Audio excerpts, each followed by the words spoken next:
Hi, my name is Jonathan Pilkington. This is a luxury all-inclusive travel podcast. I'm a travel advisor based in Atlanta, and as you might imagine, I specialize in luxury travel, specifically all-inclusive travel. So that is not just resorts, it is resorts, but it's also could be rail journeys, cruises, and there are some plane journeys that you can take that are also all-inclusive. And I want to discuss these, talk to people who have done the trips, representatives from the companies, and more, as well as my own travels. Um, so just a little bit about myself. I'm also a musician. You could see my piano here, my music stand. And I have a doctoral degree in voice, so I teach voice lessons. And I think that goes along very well with luxury travel because as a musician, I am trained to pay very close attention to detail. Um, and I'm sure you know some singers especially have reputations for being divas. Um, I'm not one of those, but I just had you learn to have standards and you know what you need to live your best life. So, I understand people and their needs, and I think luxury specifically um, takes care of those pretty well. Um, so on my first travels, I was doing the budget travel as a starving artist, so to speak. And then as I became a travel advisor, I learned the benefits of luxury and the value that is created and offered in luxury travel.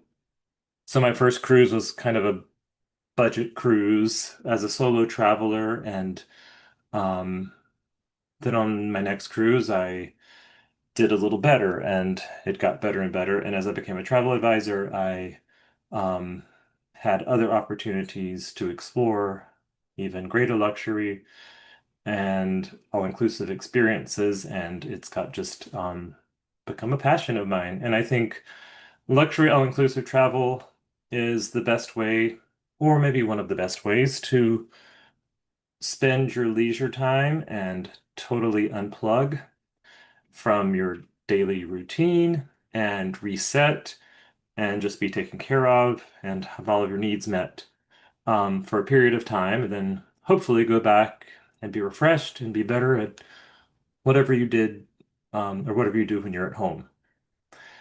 So, we will discuss what luxury means to me in this episode, what all-inclusive means to me, and a few examples of different types of luxury all-inclusive travel.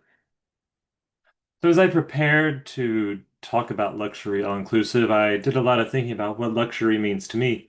So to me, it starts with attention to detail. So that's every part of the experience, whether it's the property itself, the groundskeeping, like the landscaping and the chairs at the pool, the bed, the furnishings, the linens, and the bathroom amenities. So that's a start. It's not necessarily doesn't have to be the finest. Usually it is, but it usually has a theme. It makes sense. Everything matches. It's well appointed, as some people might say. But then it goes to the service. The staff should be well trained. Um, they often learn your name right away. They greet you when they see you. They're friendly. They have a smile. Um, and they handle things well, especially if there's a problem. They don't blame you for the problem. They will de-escalate the situation and help to make things right. For example, I was once at a resort in Mexico and was sitting outside. This was during the COVID pandemic, and people who were close to us were not happy that someone was that close to them, even though we were outside, and they asked that we be moved. Um, and that was just slightly offensive, but not really a problem. And so we happily moved inside And then a few minutes later, there was a bottle of very nice champagne brought to our table, kind of as an apology.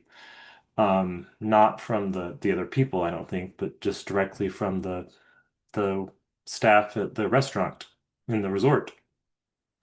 So that's the kind of treatment that I think is luxury treatment. Um, Speaking of restaurants, the food and beverage I think are most important, and that's one reason I try to visit so many resorts. Because you can see beautiful pictures, a place can say they have wonderful food, um, and that they're recognized for their food, but really until you taste it and experience it, you can't say for sure, or I can't say for sure, unless I know it by reputation from people I really trust. So that's basically it for what luxury means to me. I was recently listening to something that said luxury has to be exclusive and it has to be expensive. I don't necessarily agree. Sometimes the exchange rate works in our favor. That's or just the way a certain country works. Like Mexico, I think has some wonderful luxury resorts that are pricey, but if they were in a different country, they would be very expensive. Um, so affordable luxury can be a thing. Um, and we'll discuss more of that as we go. So there are a few different types of luxury all-inclusive experiences you can have. Um, I think the most common thing people think of is resorts. And I love an all-inclusive resort for what I've said before is for relaxation and being taken care of and not having any worries. Um, and I think choosing a resort that is highly vetted and has good reviews is important for that reason, because then you know you're going to be in good hands. So there are adults only resorts, um, which are in all the destinations that have all-inclusive resorts, whether it's Mexico or a Caribbean island or even the Maldives, you can find them there, as well as family-friendly resorts, where children of a certain age are accepted. And they generally have children's activities included, which I think is very important for both the parents and the children to have a great experience. And then there are wellness resorts. Some include spa treatments every day, um, or a lot of activities for wellness, and some include or have those things available for purchase. Or they just have an overall vibe of wellness. The food caters to people who want to eat healthy, or the drinks even use ingredients that are generally considered better for your body. Um, so there are even a few all-inclusive resorts in the United States, although they are few and far between. Of course, cruises are another all-inclusive type of travel. There are ocean cruises that are all-inclusive. There are some that are not luxury, of course, but then there are some that are luxury. Everything from your transportation to the airport, from the airport to the ship, hotels before and after your cruise, tours, food and drink, gratuities, Wi-Fi, all those things are included on some of the highest end cruises, and I think that's wonderful. But also the luxury cruises generally have a better staff to passenger ratio, so that it's more like 1 to 1 as opposed to 11 to 1 or something. So you get much more personal attention, and they're generally smaller ships. I personally like a ship that's mid-size but has a low passenger count. So being on a relatively large ship, but with less than 1,000 passengers, I think is really nice because then you have room to move around, a variety of pools to use if that's your thing, um, or the restaurants, there's no waiting, etc. Uh, so of course there are some luxury rail journeys that also include food and beverage. There's a few in the United States as and Canada, as well as in Europe, Peru, um, several destinations around the world, and I think that's very exciting. Oh, I didn't mention river cruises. So I'll back up to that. Of course, European river cruises have a great reputation. I've been on several myself and love them. And they include all the things I mentioned before, that I think is great about luxury cruising. Then finally, there is some all-inclusive air travel where you are taken from resort to resort by plane and go on a certain itinerary around the world or part of the world, and transportation, tours, food and beverage, and service on the plane are included, as well as those things on land. So I think that's a pretty amazing thing to look into. So just a couple more things to cover. I wanted to talk about why all-inclusive is ideal for luxury travel. I've sort of covered it already, but personally, I don't like to think. I don't like to do math while I'm traveling or think about uh, what's happening with my credit card or my bank account. I like to prepay and know that I'm getting great um, service, food, and drinks in a beautiful location, and it's all paid for already. I believe some people don't have that concern, and they can go to the Four Seasons and pay for every meal and uh, beverage they have and every activity, and it's not a problem. It's not a stress. Um, but I think people who don't have that budget or mindset um, can also experience luxury all-inclusive and have a wonderful experience in this way. So it's stress-free for certain people. And I think that's wonderful and beautiful and a great use of your leisure time. Also, the value. Some would argue that you overpay for all-inclusive. Um, but depending on the location, the resort, or the cruise line, it can be such great value to pay for everything up front and have everything included. That doesn't mean you have to eat all the food and drink all the drinks in order to make it worth it, but um, generally it is a good value, and there are typically no added fees or extra costs or hidden costs. You know upfront what you're getting into. Then next topic would be how to choose the right all-inclusive experience.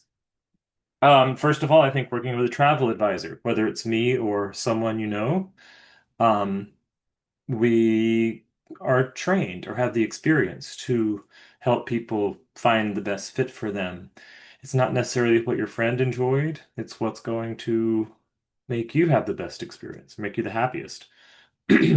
Um, for resorts, you might consider factors like location, the services they offer, the amenities, and other offerings at the resort. For cruises, of course, look for the itinerary that you're interested in. Sometimes there's a lot to dig through, so that's also where a travel advisor comes in handy. And the vibe of the ship. Um, is it a little fancy? Is it more laid back? That's something a travel advisor should know. You might find it on the internet, but um, a travel advisor will know it either from their own experience or speaking with their trusted colleagues. And then, of course, rail journeys would also be something where you would look at the destination, the length of the journey, the onboard amenities. Um, and luxury trains offer everything from gourmet meals to private suites. And I think that's a beautiful thing. So, in conclusion, I'm really rethinking luxury all-inclusive travel and talking about what it means to me, which I think should resonate with a lot of people. Luxury does not necessarily mean resorts, but cruises and all-inclusive rail journeys also exist, and they can be world-class experiences. Um, Also, I think previously all-inclusive travel had a bad reputation, especially resorts, for being something you do to just to go to party, and the food is not very good. But I believe in the past few years that has definitely been proven wrong, and the situation is much better. Um, there are some resorts that have been around for a while that have um, very high standards and always have great food and service. Um, but there are some others that have opened in recent years that are even better. And I think clients, travelers, expect more, and the demands are being met. So, again, my name is Jonathan Pilkington. This is the Luxury All-Inclusive Travel Podcast. My website is pilkingtontravels.com. You can email me at jonathan@pilkingtontravels.com. So please like, subscribe, visit me on Instagram, pilkington_travels, and I look forward to speaking with you, whether it's here or over the phone or Zoom. Let's be in touch. Thank you.